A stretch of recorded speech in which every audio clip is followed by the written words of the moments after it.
Right now in Gaza, there's a humanitarian disaster unfolding. It's been unfolding ever since the current conflict between Israel and Hamas broke out. But let's be honest, it's been unfolding for 75 years. 75 years since Israel declared its independence and began what is now known as the Nakba, the catastrophe on the Palestinian people, stealing their homes, stealing their land, murdering their men, and driving the survivors into an exile.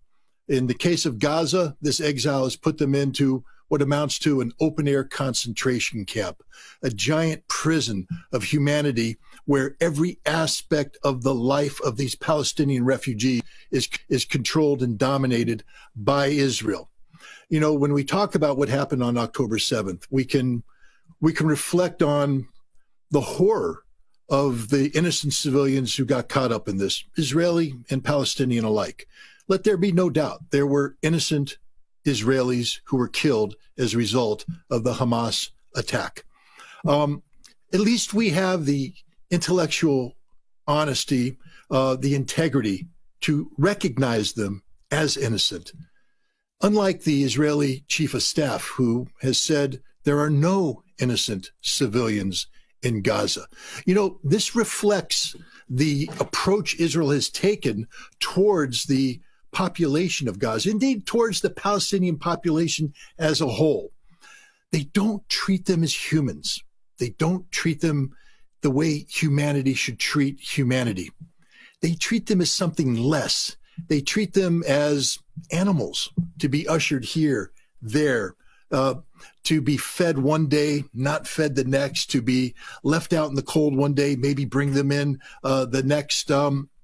That's not how human beings treat human beings. And one has to wonder why it's taken Hamas this long to try and bring this issue to a head. Yes, Hamas has carried out terrorist acts, or if you're on the Palestinian cause, acts of resistance.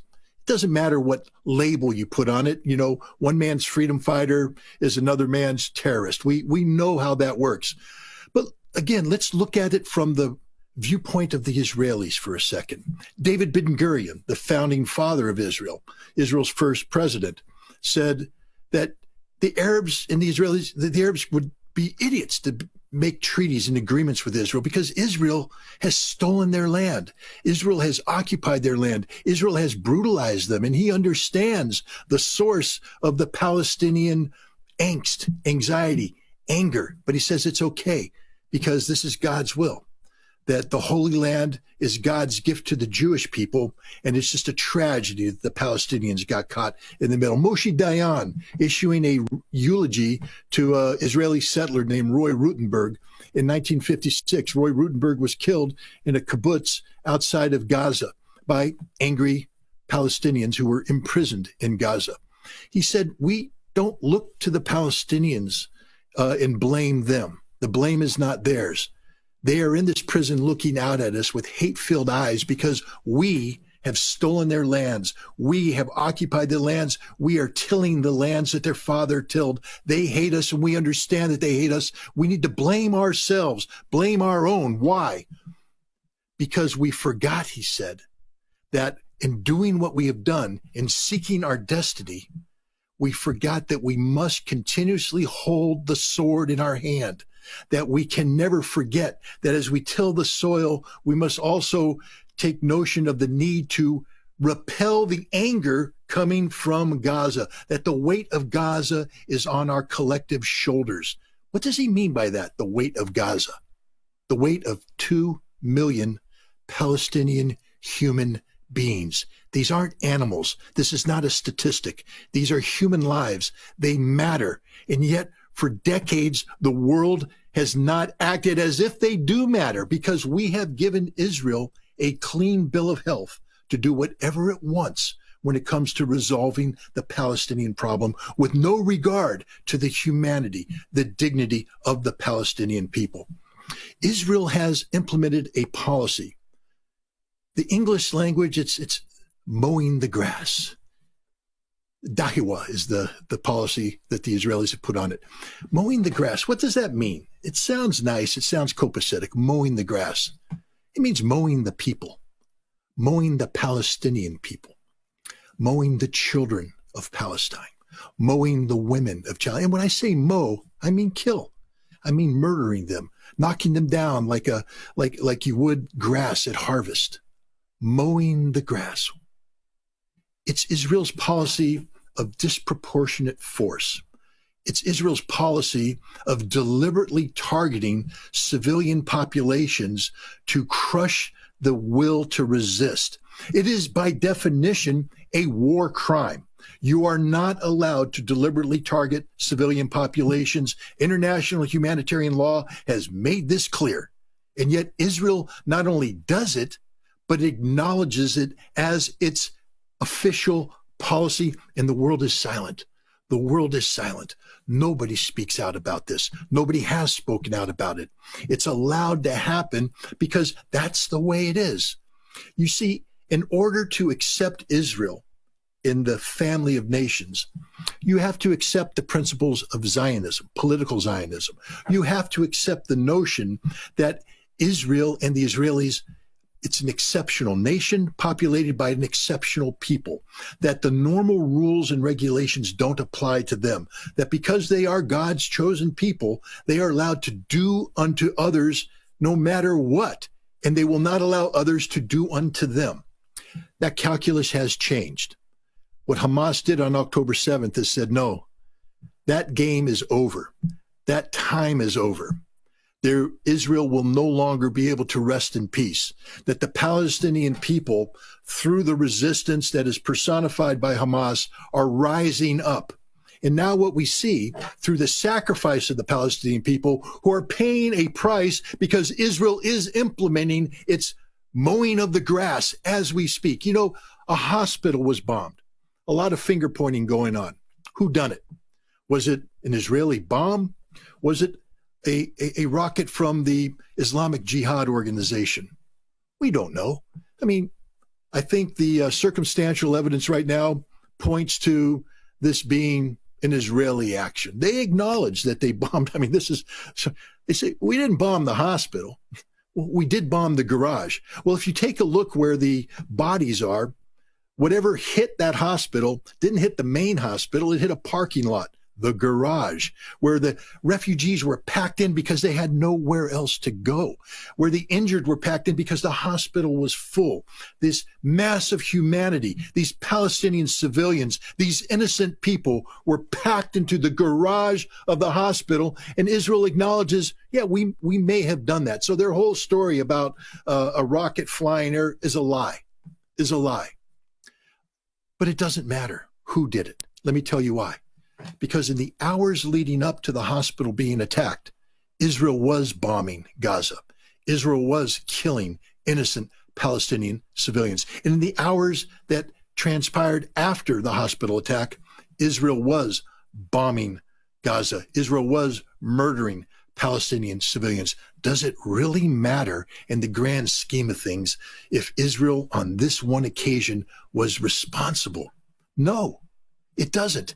Israel doesn't get a clean bill of health because they say, oops, this wasn't us, it was them. First of all, we don't know that, but let's say it was an errant rocket. That doesn't make anything Israel's doing right. It is still collective punishment. Those people wouldn't have been in the parking lot of the hospital had Israel not initiated an war crime, this illegal bombing of the civilians of Gaza, this collective punishment that Israel does, this mowing of the grass, this slaughter of the innocents. Nobody would have been in that parking lot had Israel not done that.